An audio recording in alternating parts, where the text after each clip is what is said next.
Messi 135 tractor for sale ਆ ਗਿਆ ਜੀ ਤੇ ਇਹਦੇ ਬਾਰੇ ਤੁਹਾਨੂੰ ਦੱਸਦੇ ਆ। ਮੈਨੂੰ ਸਾਰਿਆਂ ਪਛਾਣ ਲੈਣਾ ਭਾਈ ਇਹ ਕਿਹੜਾ ਮਾਡਲ ਹੈ ਟਰੈਕਟਰ? 89 ਜੀ 89 ਮਾਡਲ ਐ ਸਾਈਡ ਤੇ ਆਓ। 135 ਆ ਇਹ? ਹਾਂਜੀ 135। ਤੇ ਇਹ ਕਿੰਨੇ ਦਾ ਵੇਚਣਾ ਜੀ? ਇਹ ਵੇਚਣਾ ਜੀ 6.5 ਲੱਖ ਤੇ ਰੁਪਏ। ਇਹ ਕਿੰਨਾ ਕੁ ਜੈਨੂਅਨ ਆ ਤੇ ਕਿੰਨਾ ਕੁ ਰੰਗ ਸ਼ੰਗ ਹੋਇਆ, ਕੀ ਹਿਸਾਬ ਹੈ ਸ਼ੋਸ਼ ਇਹਦਾ? ਆ ਕੇ ਤੇ ਪੁਰਾਣੀ ਰੰਗ ਹੋਈ ਹੈ ਜੀ ਇਹਦੀ। ਸਹੀ ਹਾਂ ਥੱਲੇ ਜਨਮ ਨਹੀਂ ਸਹੀ, ਟੁੱਟ ਭੱਜ ਤੇ ਕੋਈ ਨਹੀਂ ਆ? ਹੈ ਟੁੱਟ ਭੱਜ ਕੋਈ ਨਹੀਂ। ਹਰ ਚੀਜ਼ ਦੇ ਹਾਂਡੇ ਹੁੰਡੇ ਹਰ ਚੀਜ਼ ਆਪਣੀ ਠੀਕ ਹੈ ਹੈ ਜੀ।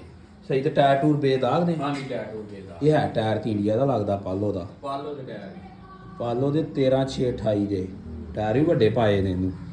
ਬਾਕੀ ਹੁੱਕ ਸ਼ੁੱਕ ਲੱਗੀ ਭਾਈ। ਨੰਬਰ ਵੀ ਲੱਗਾ, ਕਾਪੀ ਸ਼ਾਪੀ ਹੈ? ਹਾਂ ਕਾਪੀ ਬਣੇਗੀ। ਸਹੀ। ਕਿੱਥੋਂ ਦਾ ਜੇ ਨੰਬਰ ਇਹਨੂੰ? ਨੰਬਰ ਇਹਦਾ ਹੈਗਾ ਜੀ ਕਾੜੇ ਦਾ। ਉਹ ਕਾੜੇ ਦਾ ਨੰਬਰ ਜੇ ਇਹਦਾ। ਤੇ ਟਰੈਕਟਰ ਦੀ ਕੰਡੀਸ਼ਨ ਤੁਹਾਨੂੰ ਚੈੱਕ ਕਰਵਾ ਦਿੰਦੇ ਆ, ਫਿਰ ਮਾਲਕਾਂ ਦਾ ਰਾਬਤਾ ਨੰਬਰ ਵੀ ਦਿੰਦੇ ਆ, ਇਹਨਾਂ ਨਾਲ ਰਾਬਤਾ ਕਰਕੇ ਤੇ 135 ਬੁੱਢਾ ਸ਼ੇਰ ਲੈ ਜਾਓ ਜਲਦੀ ਜਲਦੀ। ਅੱਛਾ ਭਾਈ ਆਪਣਾ ਰਾਬਤਾ ਨੰਬਰ ਦਿਓ। 0343 77 57 344। ਤੇ ਆਪਣਾ ਐਡਰੈਸ ਵੀ ਸਾਡੇ ਦੋਸਤਾਂ ਨੂੰ ਦੱਸੋ। ਸੀਲਵਾ ਜ਼ਿਲ੍ਹਾ ਫੈਸਲਾਬਾਦ, ਚੱਕ ਨੰਬਰ 26 ਸਰਗੋਧਾ ਰੋਡ ਦੇ ਲਾਗੇ ਜੀ। ਸਹੀ। ਇੱਥੇ ਆਣ ਕੇ ਨੰਬਰ ਤੇ ਰਾਬਤਾ ਕਰ ਲਓ। ਤੇ ਇਹਦੀ ਭਾਈ ਆ ਚੇਸੀ ਪੱਤਰੀ ਵੀ ਹੈ ਜੇ? ਨਹੀਂ ਕੇਸੀ ਕੋਈ ਨਹੀਂ ਜੀ।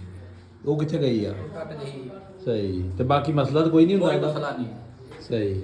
ਲਓ ਜੀ ਦੋਸਤੋ, ਸਸਤਾ ਟਰੈਕਟਰ ਜੇ ਤੇ ਟੁੱਟ ਭੱਜ ਭਾਈ ਆਂਦੇ ਕੋਈ ਨਹੀਂ ਹੈ ਇਹਨੂੰ।